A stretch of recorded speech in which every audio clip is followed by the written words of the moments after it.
అయితే చాక్లెట్ ఇచ్చి ఇంట్లో కూర్చోబెట్టాను కానీ దేవాలయంలో అసెంబ్లీలో ఇది అసభ్య పదజాలం కానీ లేదా ఒక జేబులో చేయి పెట్టి ఏలు చూపిస్తే మాట్లాడడం అనేది ముమ్మాటికి తప్ప. అటువంటి వ్యక్తిని అసెంబ్లీలోకి పంపించడం వల్ల కూటమి లక్ష్యానికి ప్రజల నిర్ణయానికి వ్యతిరేకంగా పనిచేసినట్టు అవుతుంది.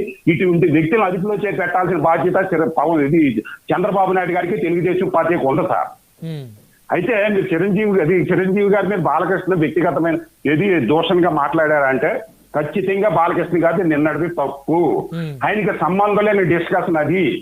ఇప్పుడు ఇది కామినేని శ్రీనివాస్ గారు చిరంజీవి గారిని పొగిడేరా తిట్టేరా అయితే ఎగ్జాగరేట్ చెప్పారా అనేది పక్కన పెడదాం. మీకు చిరంజీవి గారు అంటే పడకపోతే సినిమాల్లో కక్షలు ఉంటే సినిమా రంగంలో తీసుకోండి. మీ ఇద్దరు కానీ మెగా ఫ్యామిలీ కానీ లేదా కమ్మ కాపు కానీ కాపు కమ్మ కానీ లేదా మీరు అన్నదమ్ములో ఏదో అంటారు ఏదంటావనే మీరు బుద్ధులు ఎత్తుకుంటారు ఇంట్లో గుద్దుకుంటారు అనవసరం. కానీ ప్రజలు బయట ఏం చేస్తున్నారో చూస్తారు. మీరు ఒక ప్రజా ప్రతినిధి తెలుగుదేశం పార్టీ ప్రతినిధి ఒక ముఖ్యమంత్రికి కొడుకు ఒక ముఖ్యమంత్రికి బామ్మర్ది రేపు పొద్దున లోకేష్ బాబు గారు ముఖ్యమంత్రితో కాబోయే ముఖ్యమంత్రికి ఒక మాంగారు. మీరు ఎంత ఉందాగా మాట్లాడాలి. జేబులో చెయ్యట్టి ఇలా చేతులు చూపిస్తూ వాడెవడో ఇది అన్నట్టుగా మాట్లాడు ఏంటది? అసలు ఏమనుకుంటున్నారు? బాలకృష్ణ గారు లాంటి వ్యక్తి ఇటువంటి విషయాలు మాట్లాడడం ముమ్మాటికి తప్పు. నేను మీ గతంలో కూడా చెప్పా. చిరంజీవి గారు జగన్మోహన్ రెడ్డి గారిని కలిసిన మొదటిసారి రెండోసారి కలిసిన మధ్యలో నేను చిరంజీవి గారితో కలిసి మాట్లాడాను. నేను ఇదే క్వశ్చన్ సార్ మీ ఇంట్లో ఒక పార్టీ ఉందా మీరు పెంచి పెద్ద చేసిన తమ్ముడు పార్టీ పెట్టిన మీ జగన్మోహన్ రెడ్డి గారిని కలవడం తప్పు అని నేను ప్రశ్నించినప్పుడు ఆయన ఈ రోజు ఏం చెప్పారు? ఆ మాటలు ఆ రోజు చెప్పాడు ఆయన. నా తమ్ముడికి నా మద్దతు ఉన్నా లేకపోయినా పెట్టుకుని రాగలడు సమర్థుడు. కానీ సినిమా రంగం నేను ఈ రోజున ఆదుకోకపోతే సినిమా రంగం నడి రోడ్డు మీద ఓడిపోతే ఎవడు ముందుకు రావట్లేదు పెద్దోళ్ళు ఎవరు కూడా అని అన్నారు. ఈ రోజు బాలకృష్ణ గారు ఆ రోజు ఏం చేశారు?